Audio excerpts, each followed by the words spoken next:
Iran has submitted a 14-point peace proposal to the United States.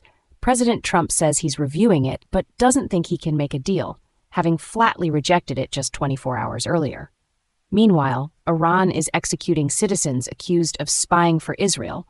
The Strait of Hormuz is under effective closure, choking global energy markets, and Trump has told Congress that hostilities have terminated, sidestepping the War Powers Act entirely. This is either the beginning of the end of the Iran crisis or the calm before a very dangerous storm.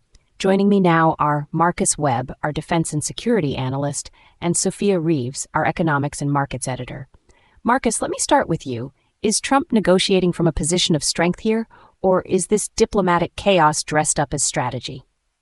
Thanks, Emma. And I want to be very clear. What we are watching is not chaos. What we are watching is maximum pressure diplomacy working exactly as intended. Think about where we were 18 months ago. Iran was enriching uranium at 60%. Biden's team was desperately trying to resurrect a deal that Tehran was laughing at. Now Iran is submitting 14-point proposals, and America is fast-tracking arms sales to regional partners. That is a fundamentally different power dynamic. Douglas Murray has made this point repeatedly. The Islamic Republic only moves when it feels existential pressure, and for the first time in years, it is feeling that pressure on every front simultaneously. Its oil revenues are being strangled. Its military infrastructure has been degraded. Its proxy network in Lebanon is being pounded by Israel as we speak.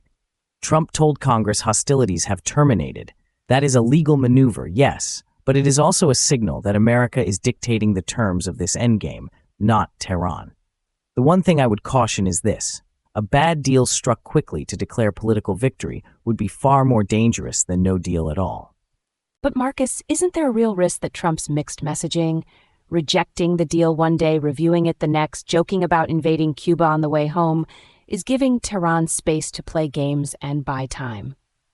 And Sophia, what's your take on this? Well, look, Marcus is right that the pressure is working economically, and I want to give credit where it's due.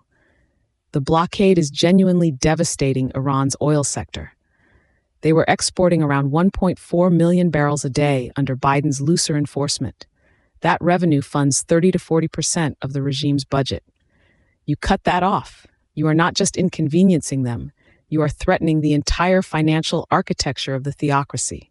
Here's what I think Marcus is missing, though. The Strait of Hormuz closure isn't just hurting Iran. 20% of global oil supply transits that strait.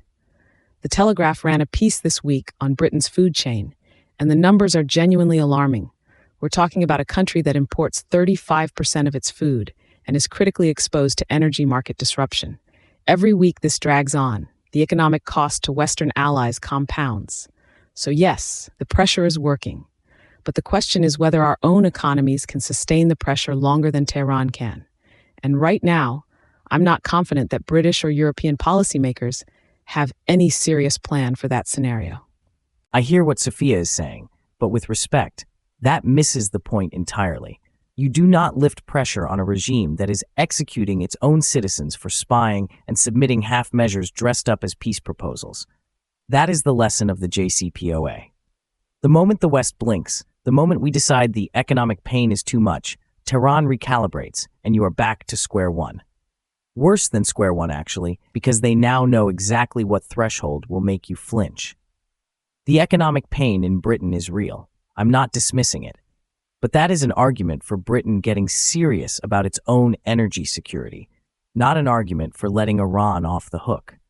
And frankly, a jury found an illegal immigrant guilty this week of attempting a knife attack on the Israeli embassy in London. While we're talking about Iran's nuclear program, there are people already in our cities acting on behalf of the very ideology we're supposedly confronting abroad. The threat isn't just geopolitical, it's right here. Here's what I want to know. Because both of you are assuming Western resolve holds. Iran has submitted this proposal. Trump is skeptical. The executions are continuing in 6 months' time. Where does this actually land? Sophia, where do you see this going? The way I see this playing out, and I want to be careful because this is genuinely unpredictable, is a prolonged standoff with compounding economic consequences. If the Hormuz disruption continues through summer and into autumn, you're looking at an energy price shock that hits European economies very hard. The trajectory suggests political pressure will build on governments in London and Brussels to push for some kind of interim deal, not because it's strategically wise, but because their populations are feeling it at the pump and the supermarket. The risk is that Western resolve fractures along economic fault lines before Iran's regime actually breaks. That's not a prediction, but if current trends continue, that is the most likely pressure point. Here's what concerns me most: the third scenario that nobody wants to talk about.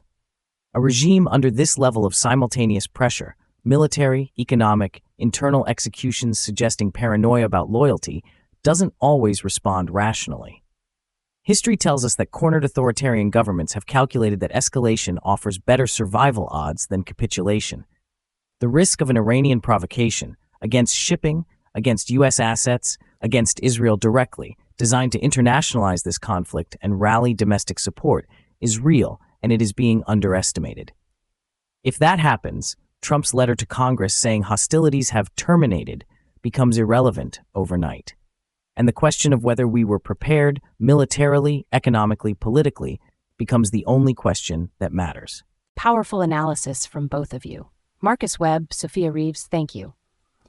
One thing's certain tonight, somewhere in Tehran, they're reading that 14-point proposal back very carefully and wondering if they've already run out of time.